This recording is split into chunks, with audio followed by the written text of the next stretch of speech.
I declare the motion carried on division. Second reading of this bill, deuxième lecture de ce projet de loi. Accordingly, the bill stands referred to the Standing Committee on Environment and Sustainable Development. And I think we're pretty close to 11 o'clock, so we're going to start with statements by members. Déclaration de député. L'honorable député de Joliette. The Honourable Member for Joliette. Thank you, Mr. Speaker. Between defending the average person and banks, Liberals made their choice. Between protecting workers, low-income earners, and consumers, average consumers, and people making big dividends, the financial elite, Liberals didn't hesitate. They sided with those who are filling their electoral cases. And what we're seeing with Bill C-29 is that banks are exempt from consumer protection. Heck of a Christmas present for the cigar aficionados on Bay Street. So much for collective recourse for small investors who are being had. It's like we're going 50 years back. Talk about a government that didn't learn anything from the financial crisis. Hats off. The masks have come off, Mr. Speaker. Nothing's changed. The government is a government of banks and big oil, not that of the ordinary people. Brampton Centre.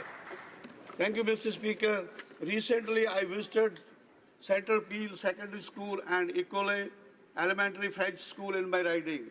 The highlight of my visit was meeting and congratulating newly elected Grade 5 student, Prime Minister Madam Amele.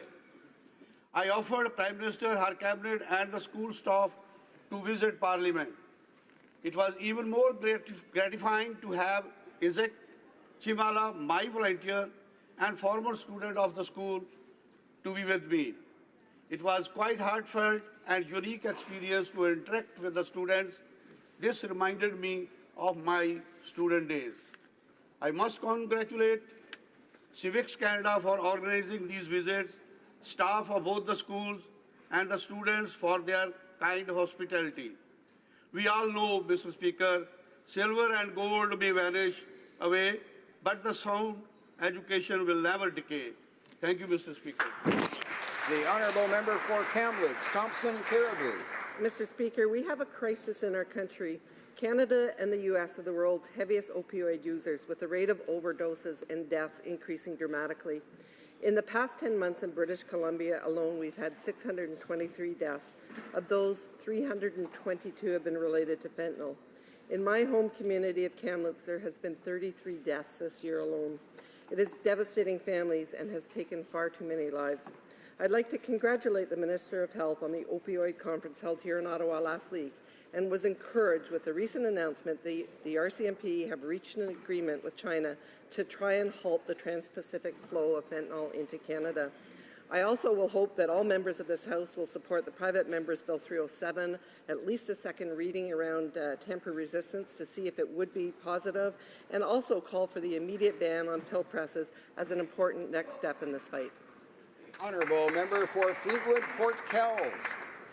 Mr. Speaker, I'd like to congratulate North Surrey Secondary School in my riding of Fleetwood Port Kells for their participation in the Encounters with Canada program.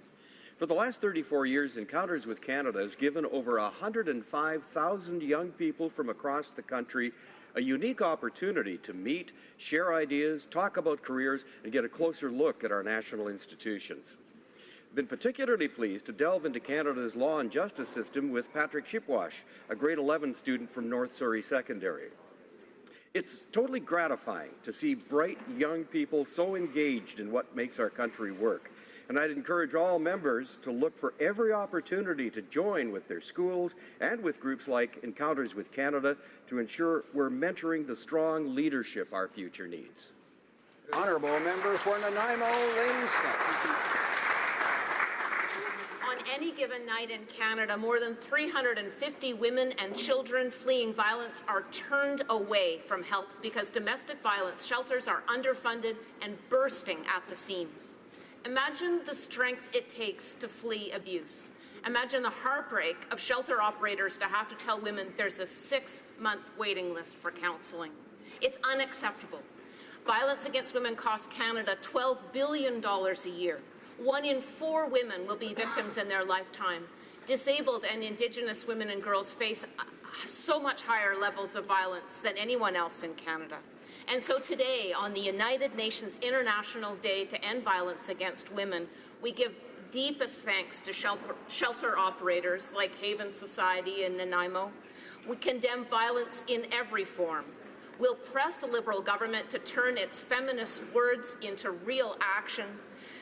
And we'll recommit. Canada's goal must be the eradication of violence against women. We will not stop until that is done. The honourable member for Coastal Bays, Central Notre Dame.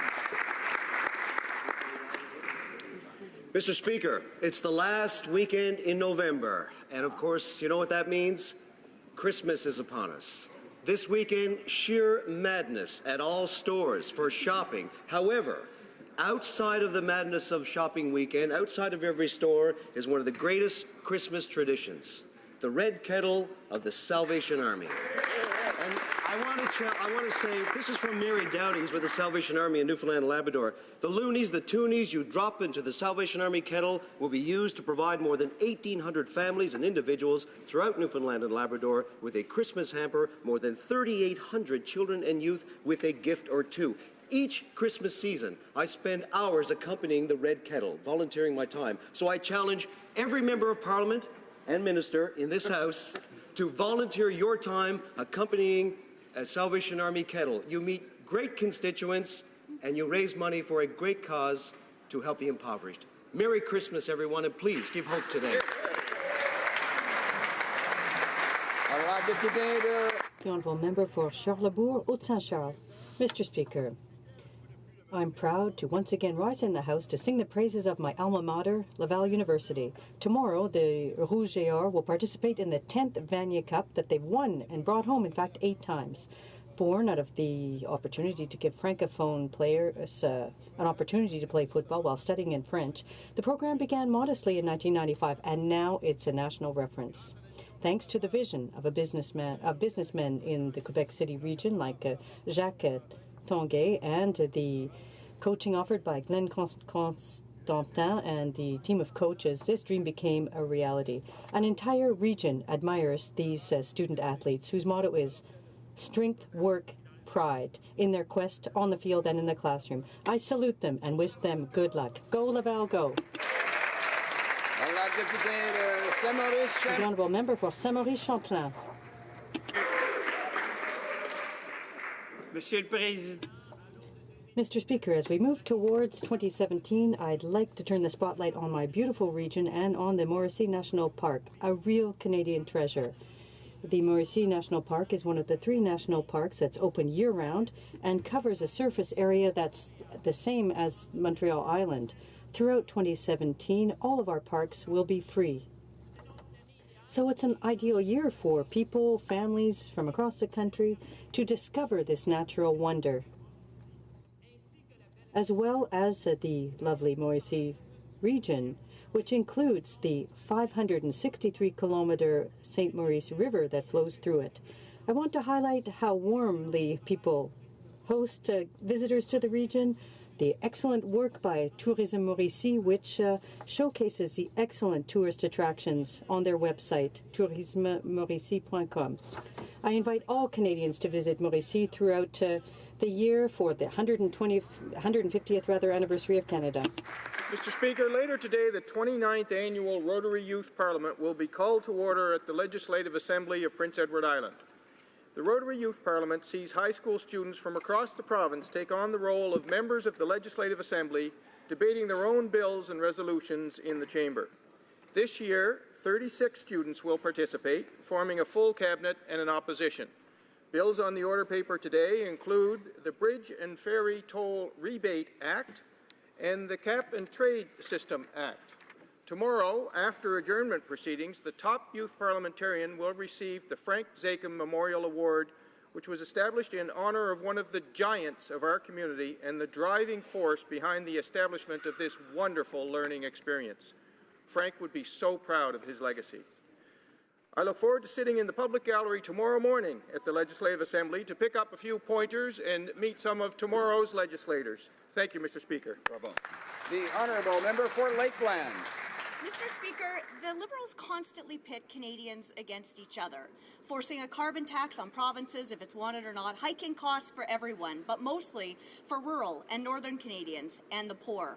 Only 1% of infrastructure funds will go to rural towns. The minister even admitted his new bank will only work in cities. They've spent hundreds of thousands on limo rides for a minister, moving expenses for staff, and private PR for their Liberal friends, but nothing for unemployed energy workers or anyone else across Canada. Young Canadians can't afford their first homes because of strict new mortgage rules, but the Prime Minister, he's planning to spend tens of millions of dollars expanding 24 Sussex. The Liberals pit elites against everyday Canadians, urban against rural provinces, and territories against each other and against them. They play divisive identity politics, all this for crass political gain. Canadians from all regions and backgrounds want to be treated with the fairness they deserve. The Honourable Member for La Prairie. Mr. Speaker, last Friday I attended a special ceremony marking the 175th anniversary of the La Nativité de la Sainte Vierge Church. Several citizens were in attendance, accompanied by elected officials and a chief from Kanawaki. On the occasion, the Mayor of La Prairie, Mr. Donat Serre, unveiled the results of excellent work, a historical legacy, the lighting of the magnificent church's bell tower. This initiative proudly showcases the architecture of this historic monument and enhances the visibility of a comforting and welcoming landmark in the heart of Vieux-la-Prairie. Throughout 2017, the La Nativité de la Sainte Vierge Parish, like the city of La Prairie, will celebrate its 350th anniversary. I'd like to take this opportunity, Mr. Speaker, to invite all of my colleagues to come and celebrate with us and to discover at the same time the magnificent attractions in La Prairie. Enjoy the celebrations. Honourable Member for Winnipeg South. Mr. Speaker, our government is committed to improving access to affordable housing for Canadians. Last week, I announced the signing of a 2-year investment in affordable housing agreement with the Honourable Scott Fielding, Minister of Families for the province of Manitoba. This agreement doubles current funding and makes new investments to support affordable housing for seniors and victims of family violence and to repair existing social housing units. Our government also made a commitment to consult Canadians on a national housing strategy. On November 22nd, National Housing Day, we released a report on what we heard through the consultations. A clear message has emerged, Mr. Speaker. Canadians want better housing outcomes, especially for those in greatest need. Mr. Speaker, this is a priority for our government, and we will continue to make smart investments to grow the economy and help the middle class. Thank you, Mr. Speaker. The Honourable Member for Carleton. Mr. Speaker, the 19th century author Horatio Alger wrote over 100 novels about young people who overcame adversity through hard work. 389 relentlessly hardworking young Canadians have done the same and have earned scholarships from the Horatio Alger Association. These scholars are proof of the association's credo, that in the free market system, anyone can achieve anything through hard work and dedication. Prem Watsa is proof of that. The Horatio Alger Society president came to Canada with $8 in his pocket, and through hard work, he has built up a business with a book value of $8 billion. And now he's giving back through scholarships to deserving young people. On behalf of the House of Commons, I congratulate Mr. Watsa and the scholars for reminding us that in a free market system, anything is possible for those who work hard and play by the rules. Thank you. The Honourable Member for Long Range Mountains. Mr. Speaker, let it snow, let it snow, let it snow. While some complain, I do love winter and being outdoors, exploring the expiring landscapes of my riding of the Long Range Mountains. Canada is a winter wonderland with stunning views and exciting adventures to be found, and especially in Newfoundland and Labrador. And the winter tourism industry is a major economic engine.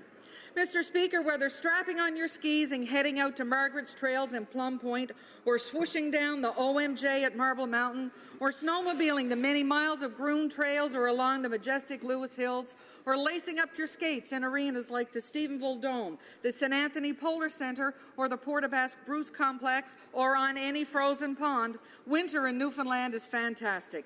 My favourite is stepping into my snowshoes and taking in the majesty of Grossmore National Park. Mr. Speaker, on behalf of the tourism industry of Canada, I want to welcome everyone to the celebrations with me for all of the celebrations across Canada. Saskatoon West. Mr. Speaker, it will not come as a surprise to many Canadians living paycheck to paycheck that workers are not being paid what they need to support themselves and their families with confidence. They are not making a living wage. 4 Saskatoon-based employers, however, are leading the way by pledging to pay their employees at least $16.68 per hour, the wage a 2-earner family of 4 in Saskatoon needs to meet their basic needs. The Better Good, Freed Finishing, Shift Development, and the United Way of Saskatoon and area have all committed to paying their employees a living wage. We want to attract and retain quality staff and make it possible for them to live healthy lives and succeed in our community, Jennifer Freed of Freed Finishing said in a statement. Congratulations to Living Wage YXC and these 4 great employers for illustrating how we can all be the change we wish to see in the world. Thank you. The honourable member for Flamborough-Glenbrook. Speaker, I'm always honored to be an elected member of this chamber, and at times I'm particularly proud of it. This surely was the case when we unanimously agreed that the ongoing situation facing the Yazidi people is in fact a genocide.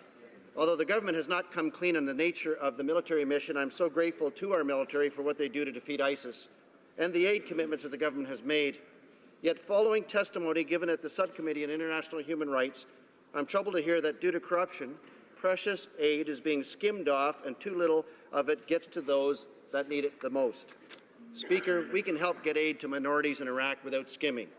What's more, we can locate and rescue the over 3,000 Yazidi orphans. And surely we can settle more than just 50 Yazidi sex slave survivors to Canada.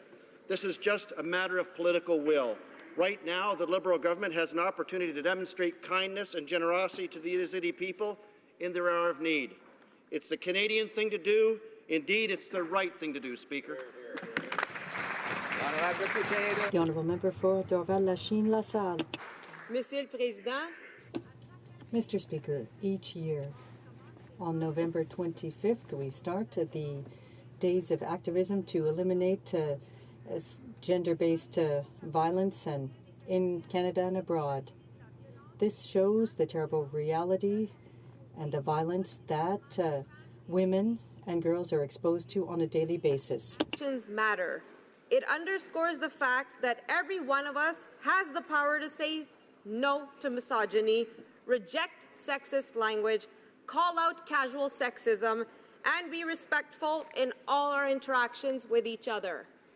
During the 16 days, we encourage all Canadians to think about ways we can stop gender-based violence in our homes, schools, communities. Avec de petits gestes, nous pourrons... With action, we can eliminate gender-based violence once and for all. Thank you. Oral questions. Questions orales. The honourable opposition House Leader.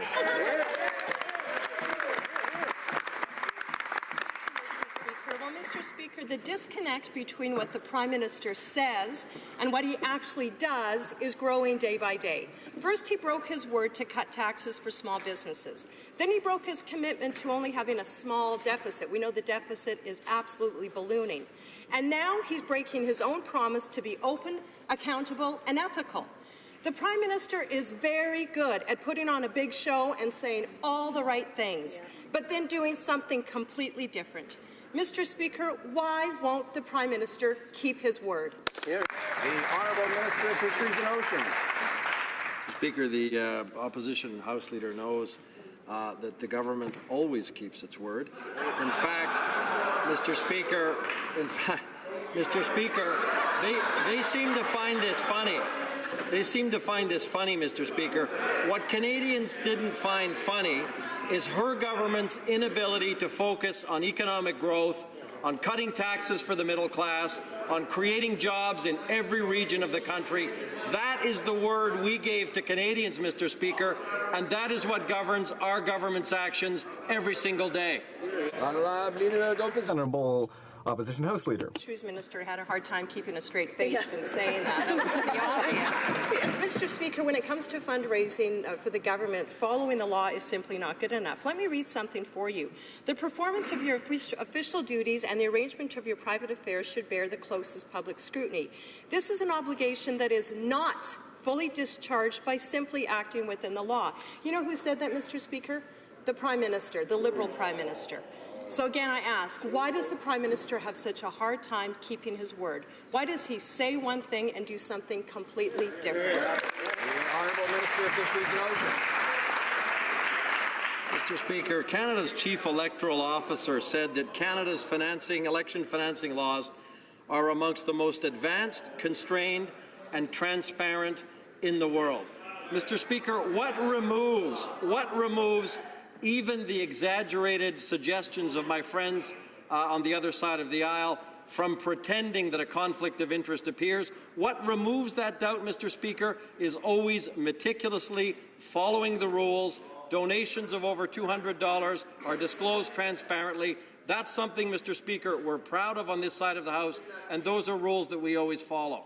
The Honourable Opposition House Leader. Again, Mr. Speaker, we're not talking about Elections Canada rules. We have no problem with political parties doing fundraising according to Elections Canada rules. We're talking about the Prime Minister's own guidelines, and we're talking about the Prime Minister admitting that he was conducting government business at a Liberal fundraiser. Mr. Speaker, not only is this breaking his own ethical guidelines, this is coming very close to breaking other laws. So, Mr. Speaker, again, when will the Liberals admit that they have broken their own guidelines, that they are doing the wrong thing, the immoral thing, possibly what could be seen as corrupt by doing government business at Liberal fundraisers? Honourable Minister for Fisheries and Oceans.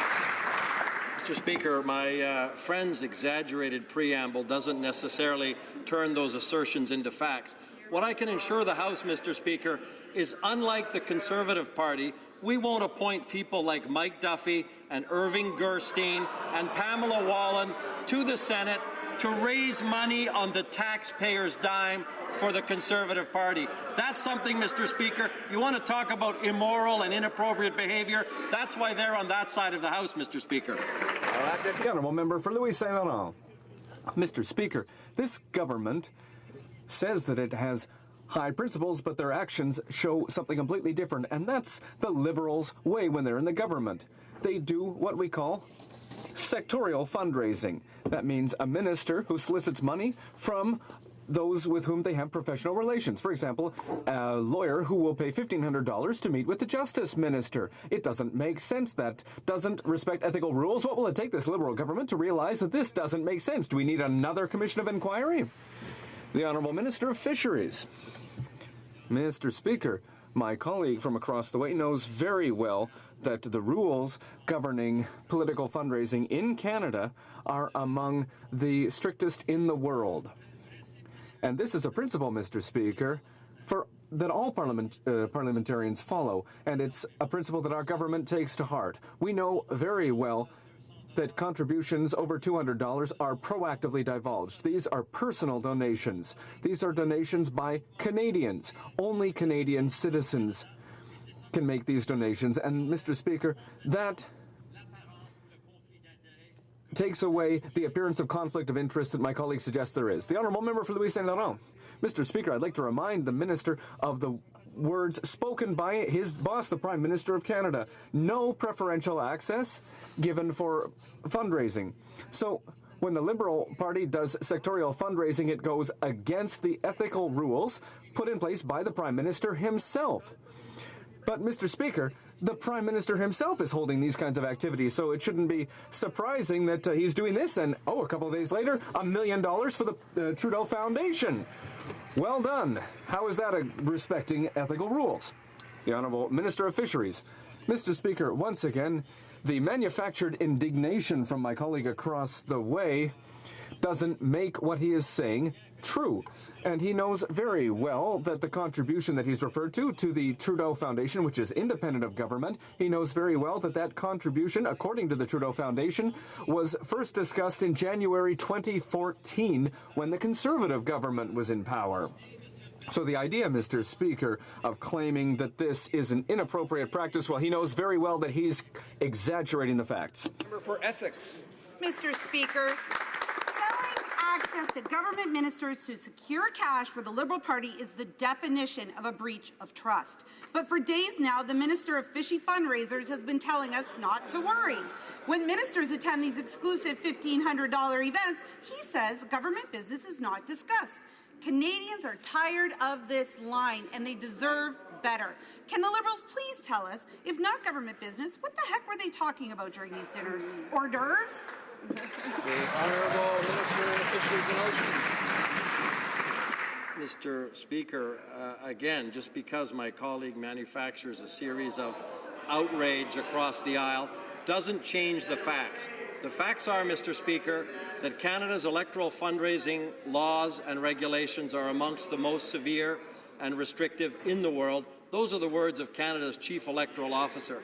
Mr. Speaker, we respect all of the fundraising rules at all times. That's what removes any suggestion, if in fact it's done sincerely, that there's a conflict of interest. I think my colleague on the other side of the House, Mr. Speaker, knows that very well. The Honourable Member for HoC. Well, it seems like the ministers who are answering don't agree with the Prime Minister.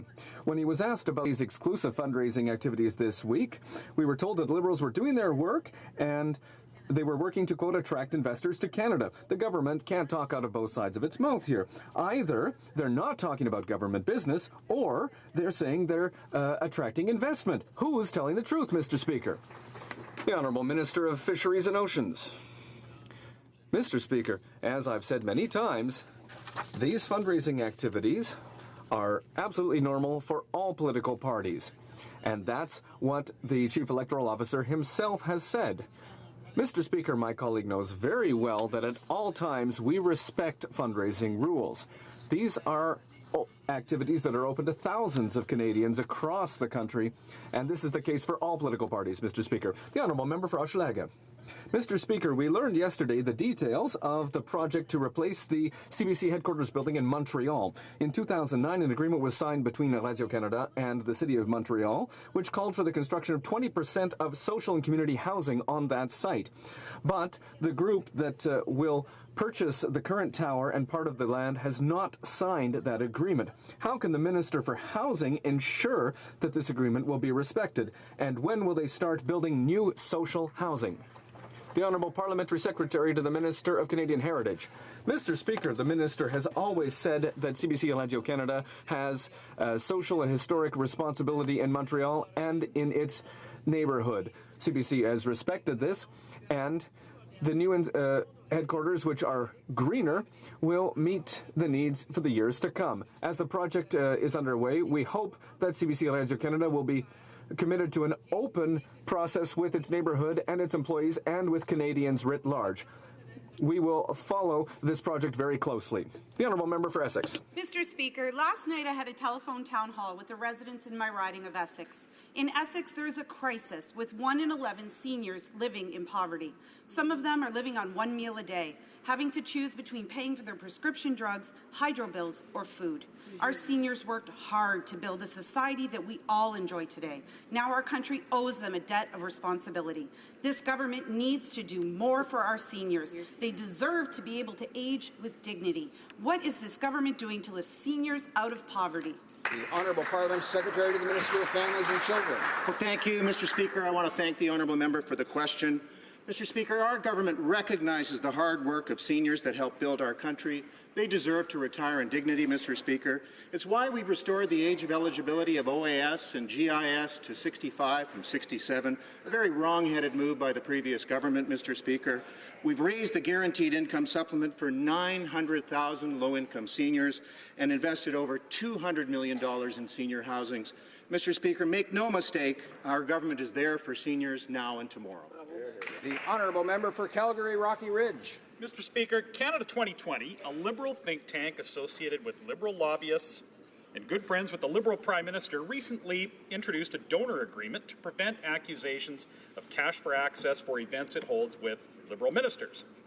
It's really sad that the Liberals' actions make such agreements necessary. In light of this revelation, why can't the Prime Minister see that even his friends are embarrassed by his fundraising techniques and fear for their own reputations? The Honourable Minister of Fisheries and Oceans. Mr. Speaker, my colleague across the aisle knows very well that at all times political parties are raising money. They do so according to Canadian law. He knows very well that only Canadian citizens can contribute to these fundraising events. He also knows that all donations of over $200 are proactively disclosed by the election authorities. Mr. Speaker, he also knows, or should know, that the Liberal Party follows all of the election rules, and that's what removes even the suggestion of a conflict of interest, Mr. Speaker.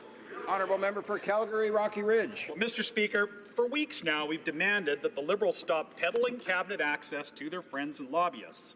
Well, fresh off his trip to visit old family friends in Cuba, we learned that the Prime Minister was cozying up to Chinese Communist Party officials who attended a Cash for Access fundraiser in May. These same officials then made a large payment to the Trudeau Foundation. Has this Prime Minister no shame? I know he admires dictatorships from Havana to Beijing, but this goes too far. Will he stop selling influence to foreign powers? The Honourable Minister of Fisheries and Oceans. Order. Mr. Speaker, my colleague can manufacture outrage as much as he wants. He knows very well, Mr. Speaker, that only Canadian citizens can make donations to political parties in Canada. Those are rules, Mr. Speaker, that all political parties follow. He knows that the Trudeau Foundation is an independent foundation, and he knows that that particular donation to which he made reference began in January of 2014. He knows that very well. The Honourable Member for Portneuf-Jacques-Cartier. Mr. Speaker, when was the check written, Mr. Speaker? Mr. Speaker, this government is trying to defend the indefensible. They're hiding behind a law that affects all parliamentarians to justify that they're respecting the law.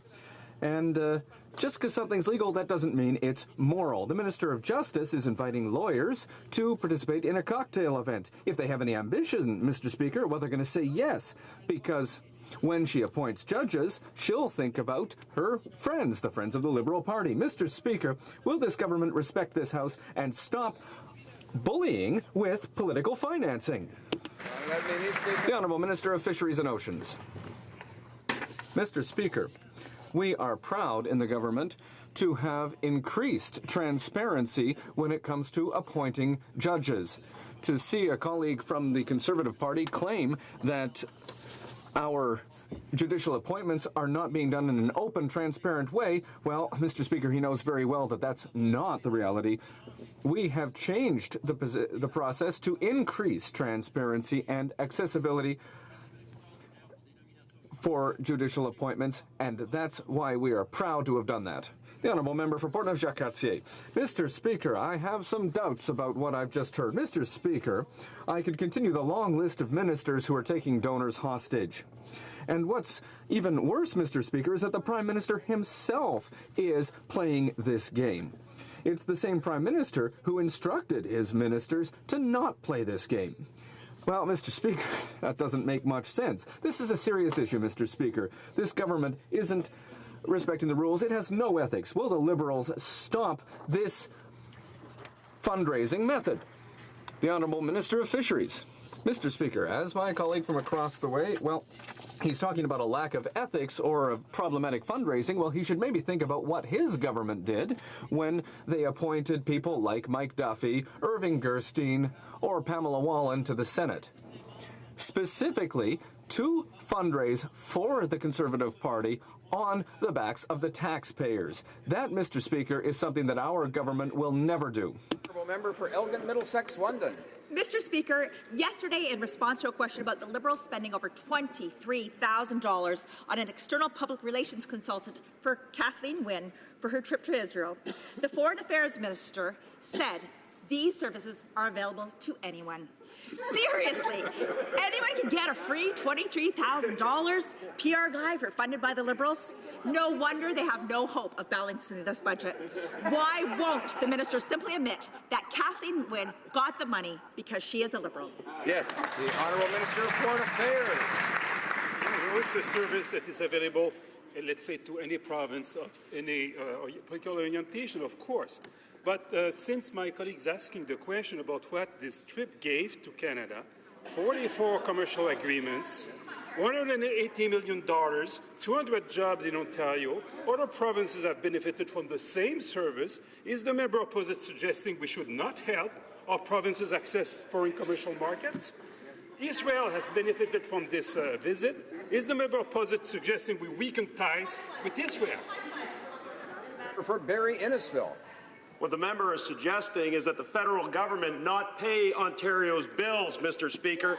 Yesterday, I asked the Foreign Affairs Minister about the federal Liberals paying a private public relations firm $23,000 for Kathleen Wynne's recent trip to Israel. He said, and I quote, "The amount of money he speaks about is an amount of money that's available to anyone." What a ridiculous answer, Mr. Speaker. That money's not available to anyone unless your circle of friends includes the Prime Minister, Gerald Butts, and Katie Telford. Canadian taxpayers want to know why the federal Liberals paid for Kathleen Wynne's public relations bills. Honourable Minister of Foreign Affairs. My colleague was sleeping just when I spoke, so I will repeat. This is a service available to any province, and we don't look at the political orientation of the province. That is ridiculous as a statement. He would be unable to substantiate it. But didn't me myself to describe 44 commercial agreements, $180 million, 200 jobs in Ontario, stronger links with Israel? He has a problem with that? I want to know why, Mr. Speaker. Honourable member for Hamilton Mountain. Mr. Speaker, for 2 weeks now, the NDP has been asking the Liberals to fix their flawed CPP expansion bill C-26. And after refusing to address it, last night, Liberal MPs once again prevented us from fixing it. The Liberals also refused to answer why the dropout provisions weren't included in the first place. Did the minister not realize the impact this would have on women and people living with disabilities? If the Liberal government truly recognizes this problem, then why is it forcing through a flawed bill? The Honourable Parliament Secretary to the Minister of Finance. Mr. Speaker, we're very proud to work in partnership with provinces to have an historic agreement to expand the Canada Pension Plan, which improves retirement outcomes, including for women and those with disabilities in our country. We're aware that more could be done with respect to the dropout provisions, and we have stated that very clearly to the member. However, in order to make changes to the plan, we need agreement from the provinces. Our intent is to pass the bill as is. However, the Minister of Finance will then raise the dropout provision at the next provincial and territorial finance minister meeting in December in the context of the triennial review of the Canada Pension Plan, Mr. Speaker. Honourable member for Nanaimo, Ladysmith. Real leadership would be fixing it now. Exactly. 130 First Nations, the province of BC, and Union of BC municipalities all said no to the Northern Gateway Pipeline. A federal court overturned the Conservative approval, and the Liberals made multiple promises to stop it. Sounds like an easy promise to keep, even for the Liberals. But they're waffling on other promises to protect our coasts. So can the Liberals commit today to introduce legislation to permanently ban crude oil tankers on BC's north coast? Yes or no? The Honourable Parliament Secretary to the Minister of Natural Resources. Thank you, Mr. Speaker. Our government understands the importance of the energy sector to our economy and to the livelihoods of Canadians. We have been clear that natural resource projects must go forward in an environmentally sustainable manner. The government's final decision on each major resource project will be informed by facts and evidence, including public consultation and the traditional knowledge of Indigenous peoples.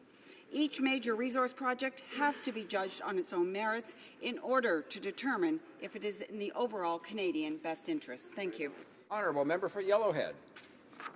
Mr. Speaker, my constituents and forestry workers deserve to know what their future will be now that the United States Trade Representative is planning to launch trade actions against Canada.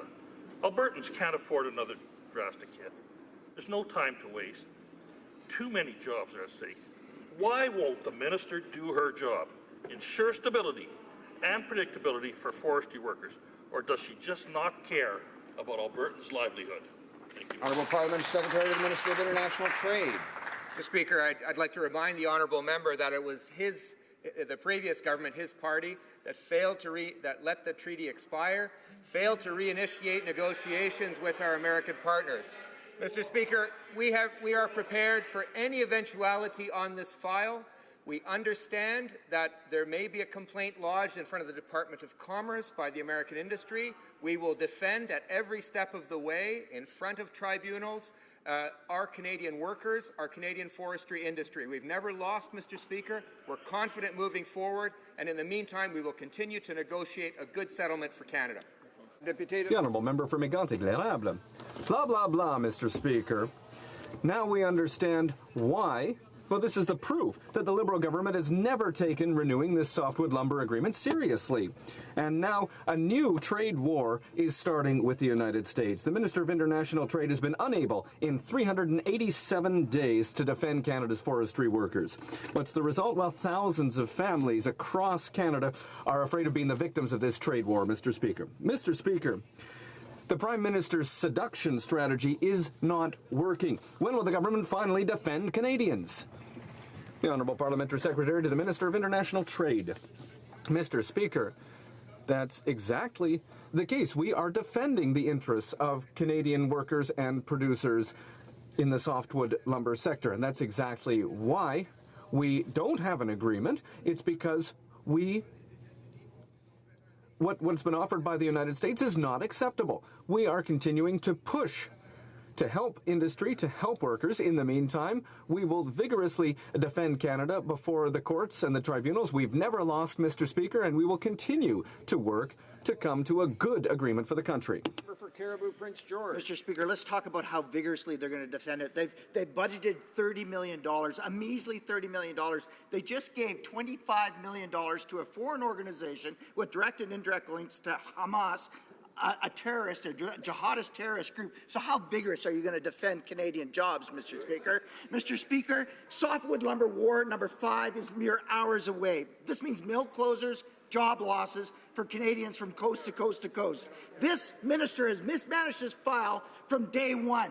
When is this government going to stand up for the hardworking forestry families from coast to coast to coast? The Honourable Parliamentary Secretary to the Minister of International Trade. Order.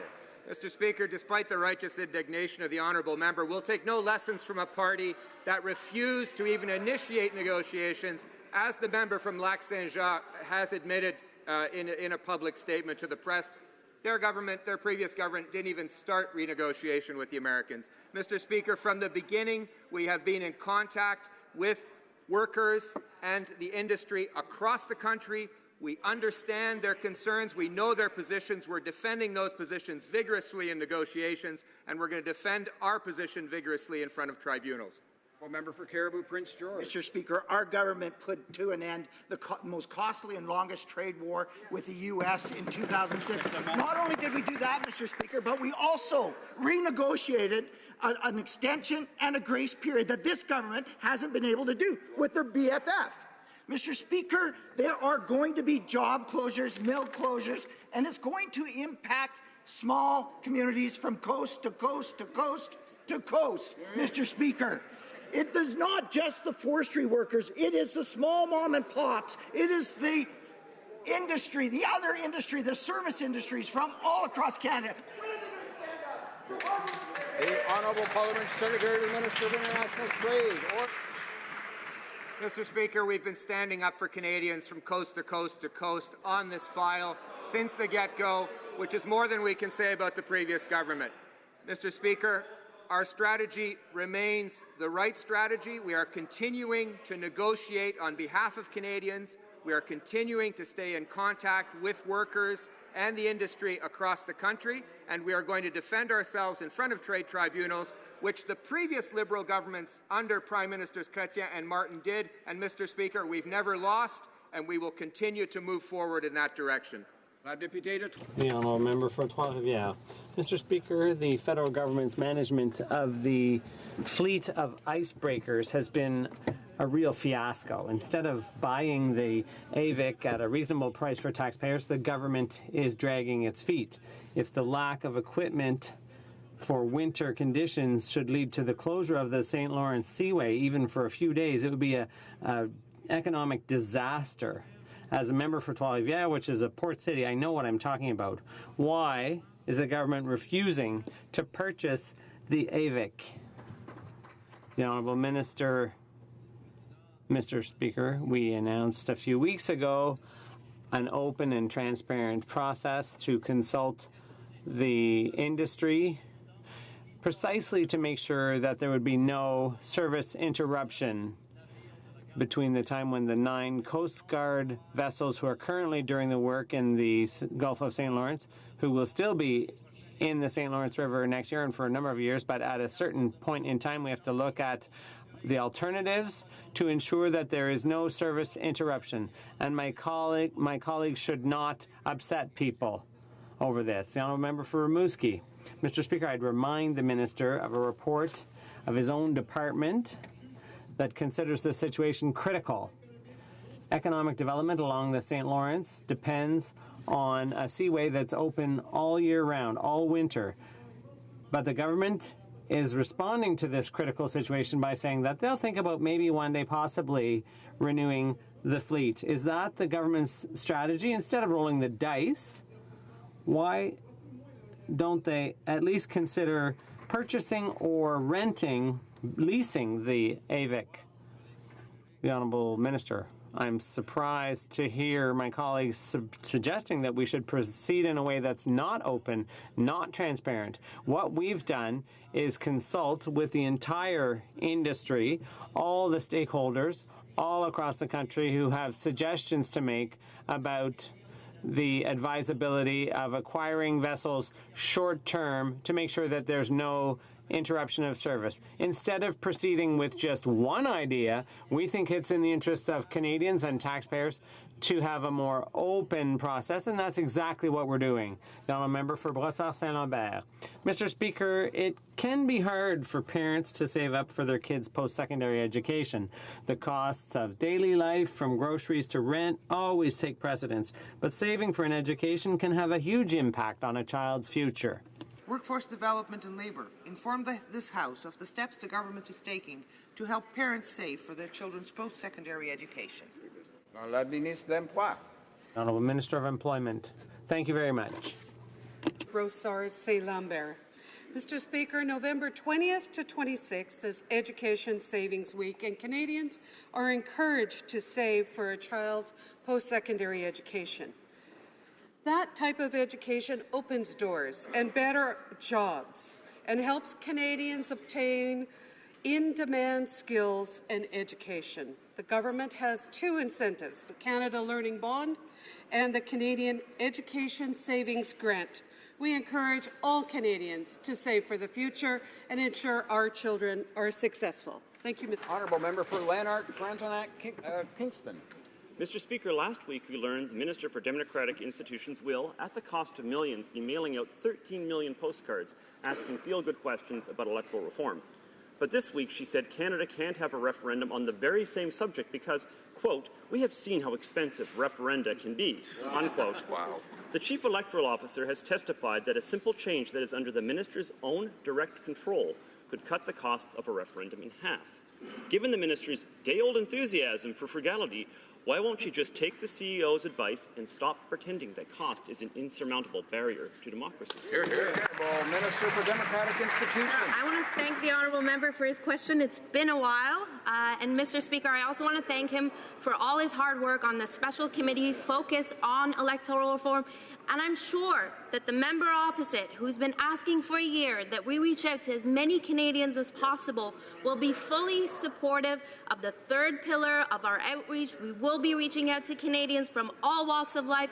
We want to hear about their values on their democratic institutions, and we're counting on every single member of this House, Mr. Speaker, to help ensure that their constituents have a say in this 3rd pillar of our outreach. Deputy de Richmond-Arthabasca. The Honourable Member for Richmond-Arthabasca.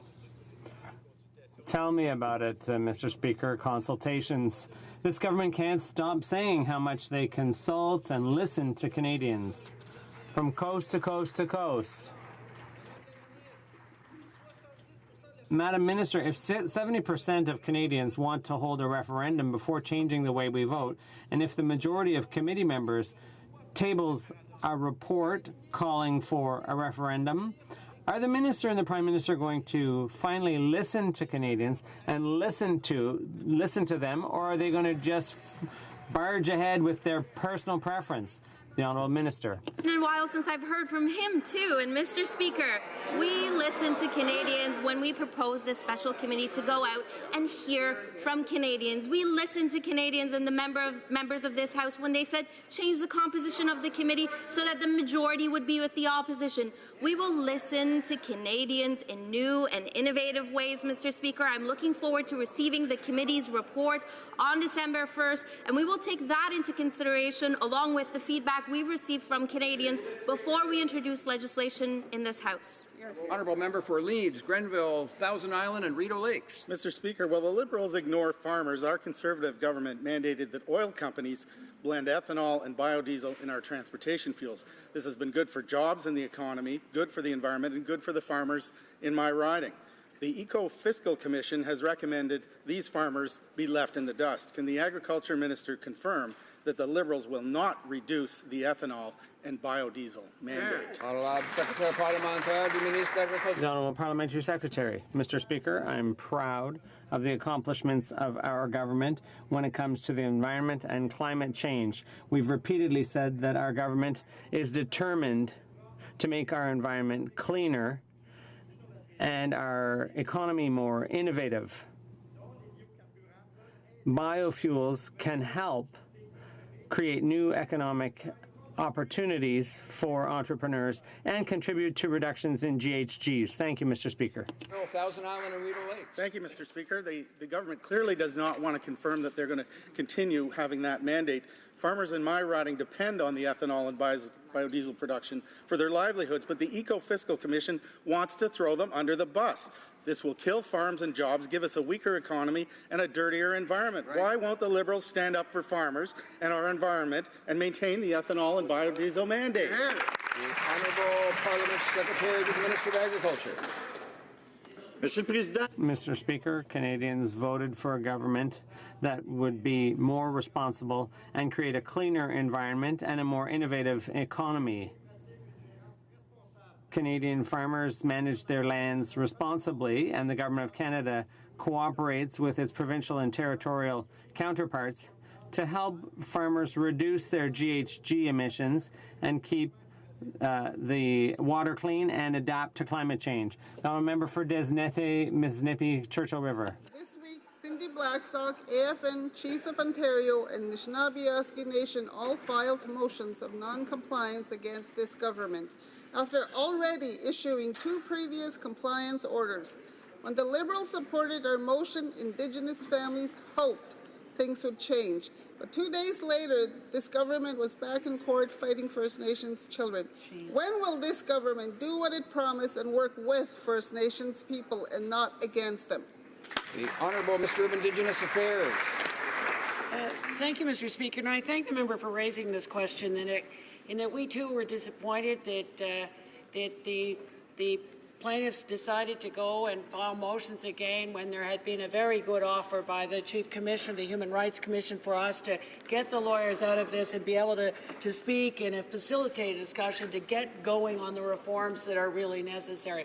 So I look forward to working with the member and with all First Nations to get this kind of reform that is the real discrimination of way too many Indigenous children in care and being looked after by non-Indigenous families. Member for Saskatoon West. Mr. Speaker, you can count on the NDP to defend the rights of the LGBTQ community here and abroad. But it's not so clear with our Prime Minister, who, while in Liberia, refused to condemn the country's criminalization of homosexual activity. According to him, different countries have different paces of evolution in recognizing the rights of LGBTQ persons. Let me remind the Prime Minister that human rights are universal, no matter where you live or who you love. Can the Minister of Foreign Affairs explain this missed opportunity? The Honourable Parliamentary Secretary to the Minister of Canadian Heritage. Mr. Speaker, I thank the honourable member for her question and for her constant work in this file and on behalf of LGBTQ2 people in our country. It's important, Mr. Speaker, that we work both at home and abroad to promote human rights across the world. It is important that in our statements that we advance this in human rights, that we are sensitive to where countries are in their own evolution, and that we always defend the rights, because over time, Mr. Speaker, the long arc of history bends toward progress, and we are helping with that long arc. Honourable Member for Charlebourg-Haute-Saint-Charles.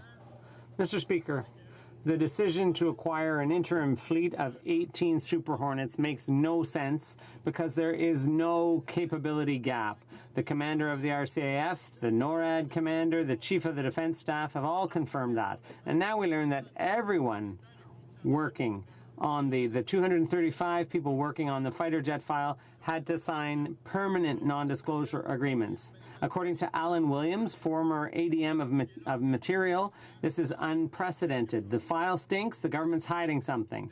How much are these outdated Super Hornets going to cost? The Honourable Parliamentary Secretary to the Minister of National Defence. Information being referenced by the Honourable Member is possibly some of the most commercially and security sensitive information that the Government of Canada has. Therefore, it is not unreasonable that the employees who work with that very, very sensitive information be required to sign non-disclosure agreement. We are determined not to make the same mistakes the previous government made. The Honourable Member for Edmonton West. Mr. Speaker, 240 federal public servants have been forbidden to publicly discuss details of the Liberals' politically motivated sole-source Super Hornet purchase, a deal that's going to cost thousands of jobs and waste billions of taxpayers' dollars. In fact, this gag order forbids them from discussing the project for the rest of their lives, a move condemned as heavy-handed by two former federal procurement chiefs. Why are the Liberals muzzling public servants, and what are they trying to hide from Canadians? Honourable Parliament Secretary to the Minister of National Defence. As I said earlier, Mr. Speaker, this is possibly some of the most commercially and security-sensitive information that is in the files of the Government of Canada. It is therefore not unreasonable that non-disclosure agreements be signed by those very people who are handling that information. We are determined that this procurement will be handled in the right and proper way, and that the mistakes that were made in the past will not be repeated. The Honourable Member for Beauport-Limoilou. Mr. Speaker, the Liberal government made 235 military personnel and federal workers sign permanent non-disclosure agreements around their involvement with the program to replace the 77 CF-18s. I won't ask what they have to hide. Obviously, they'll say they can't disclose anything and that appropriate steps were taken to protect commercial sensitivities.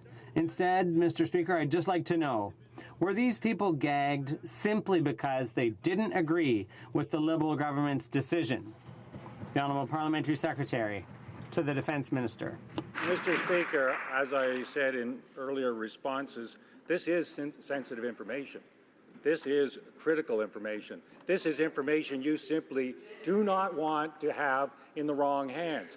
Therefore, non-disclosure is a sine qua non of those who are handling that information.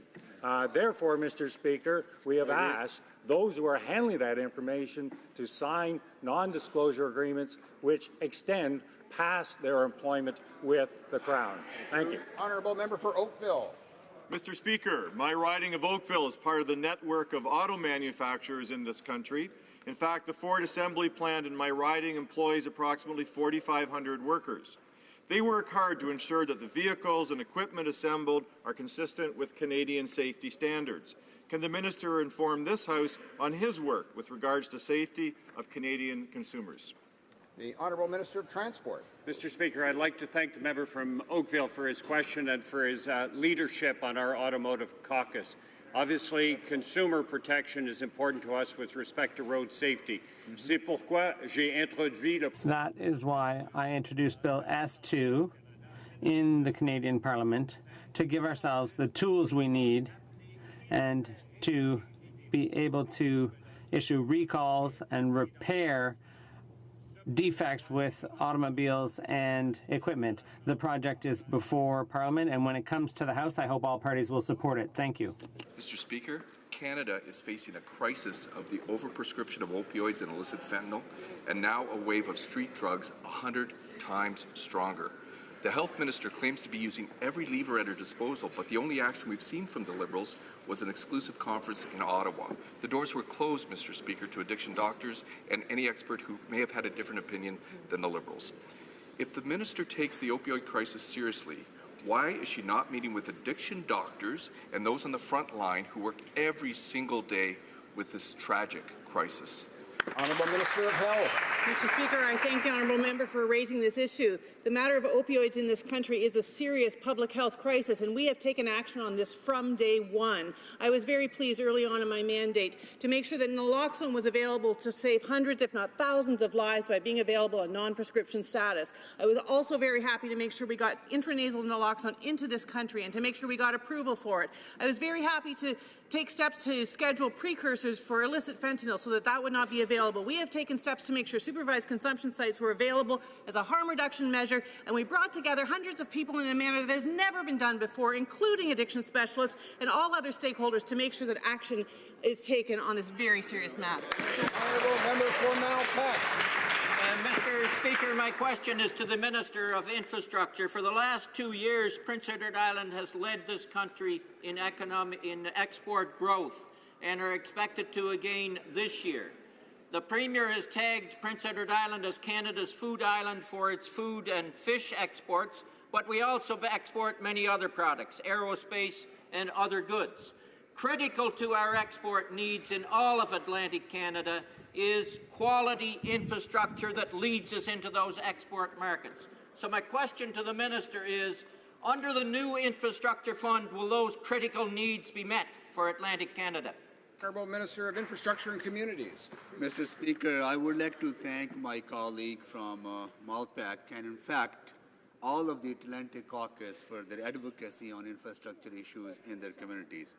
After hearing their concerns from the province and the mayors, we made changes to allow 60% of EI's roads to be eligible for funding compared to 1% that were eligible under the previous government. These changes will help us grow the economy, connect communities, and move goods to the market. Thank you, Mr. Speaker. Well done. Member for Carleton. Yesterday, the Environment Minister announced she'll force the Ottawa Hospital to build at Tunney's, a location the hospital twice studied and rejected. Reaction has been fast and furious. Former Mayor Jim Durrell said, quote, "It's appalling, a terrible decision." Councillor Hubley said traffic will be, quote, "a huge problem." The Ottawa Citizens' Kelly Egan said the Ottawa Hospital should reject the Tunney's offer. Mr. Speaker, why won't the Environment Minister get out of the way and let the hospital decide for itself where it will build? The Honourable Parliament Secretary to the Minister of Canadian Heritage. Mr. Speaker, before coming up with this recommendation, the National Capital Commission did a comparative analysis of 12 potential federal sites, including using 21 criteria. The Tunney's Pasteur site best meets the 21 criteria, and its preeminence is supported by the most recent data concerning the long-range plans for urban transportation, demographics, federal land use in the capital region. Mr. Speaker, 8,000 people were consulted in this. That is 7,999 more than the last government consulted. La députée de Joliette. The honourable member for Joliette. Mr. Speaker, the softwood lumber trade war is starting up again, and Quebec is justifiably concerned. In a joint press release with Barack Obama last June, the Prime Minister said nothing about excluding Quebec from any protectionist deal. What's worse, he allowed us how a deal could cover secondary processors. That would be going even further than the bad Conservative deal that cost us 23,000 jobs. Instead of selling off all sectors of our industry, will the Prime Minister stand up and defend Quebec's forestry industry?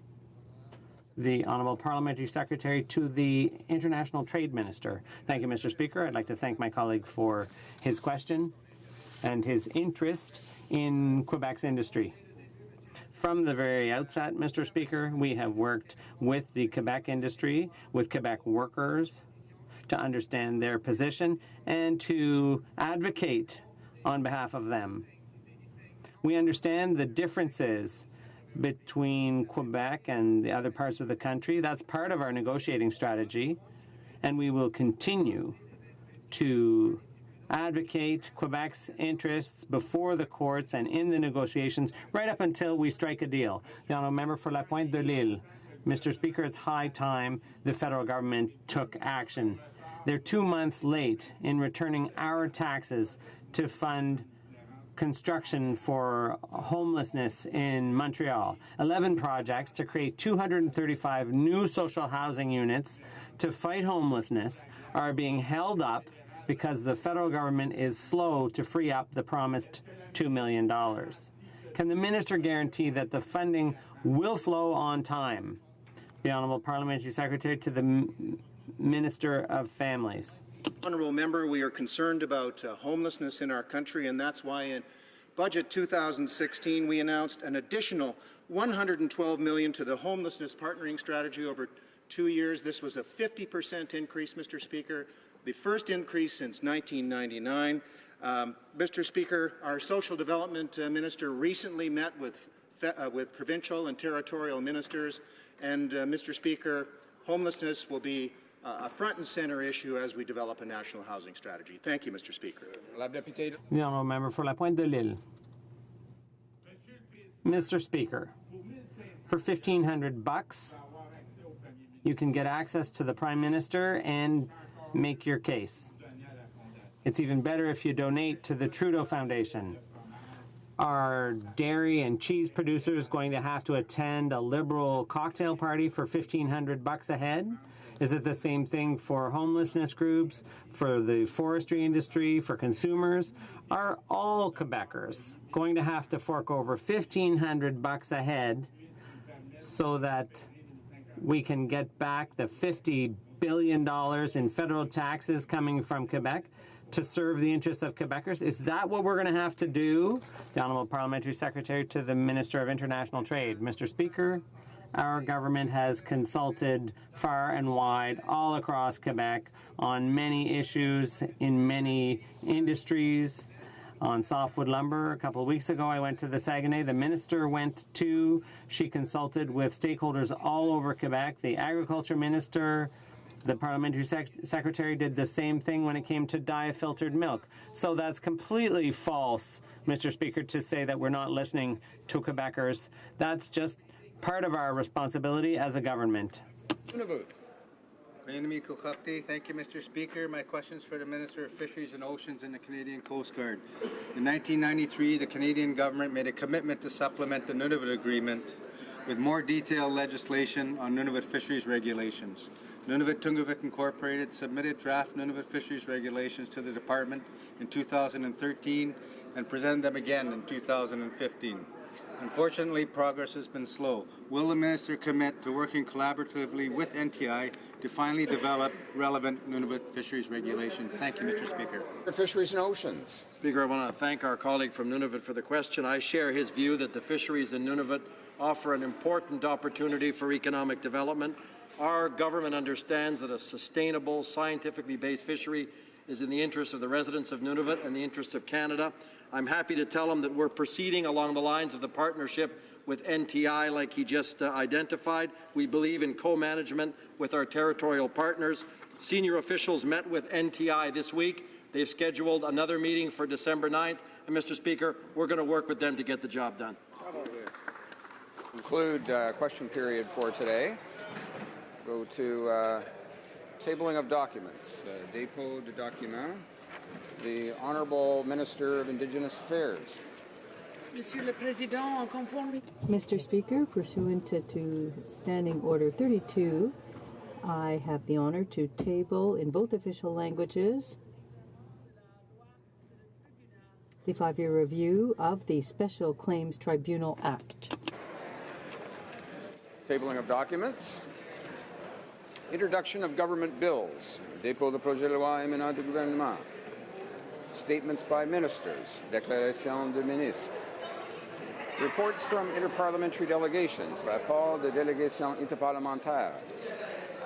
Presenting reports from committees. The Honourable Member for Coast Bay, Central Notre Dame.